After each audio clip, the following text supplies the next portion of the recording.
महायुतीनं एकाच दिवशी राज्यामध्ये घटक पक्षांचे मनोमिलन मेळावे घेत आगामी लोकसभा निवडणुकीच्या प्रचाराचा नारळ फोडला। बीडमधल्या मेळाव्यात धनंजय मुंडेंनी लोकसभा आणि विधानसभा निवडणुकीपर्यंत गोडवा कायम राहू द्या असं वक्तव्य केलं। लोकसभा निवडणुकीच्या तोंडावर महायुतीतल्या सगळ्या घटक पक्षांच्या मनोमिलनाचा श्रीगणेशा बीडमध्ये करण्यात आला। 25 मंत्र्यांसह आणि 52 प्रमुख नेत्यांच्या उपस्थितीत मनोमिलनाचं चित्र चांगल्या प्रकारे बघायला मिळालं।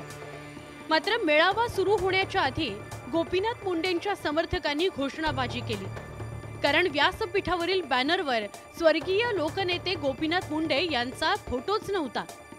त्यामुळे संतप्त कार्यकर्त्यांनी घोषणाबाजी करून त्यांचा रोष व्यक्त केला। त्यामुळे काही काळ तणावाचं वातावरण होतं, पण त्यानंतर तातडीनं बॅनर बदलण्यात आले। महायुतीच्या मेळाव्याच्या निमित्तानं व्यासपीठावर मुंडे बहीण भाऊ एकत्र आले। भाजपच्या खासदार प्रीतम मुंडे यांनी तिळगुळ घ्या आणि गोडगोड बोलाच्या शुभेच्छाही दिल्या। ग्रामपंचायतीला आपण आपल्या पक्षाशी समन्वय साधण्यामध्ये कमी पडत असू, तर लोकसभेसारख्या निवडणुकीला जिल्हाभरामध्ये विविध पक्षांशी समन्वय साधणं हे थोडंसं कठीण काम आहे। कृषी मंत्री धनंजय मुंडे यांनी यावेळी 2024 मध्ये देशातल्या अभूतपूर्व विजयाकरता आपण एकत्रित आलो आहोत असं वक्तव्य केलं। महायुतीला आशीर्वादाची गरज आहे, त्यामुळे कार्यकर्त्यांनी एकत्र येण्याचं आवाहन करत निवडणुकीच्या कामाला लागा अशा सूचनाही मुंडेंनी केल्या।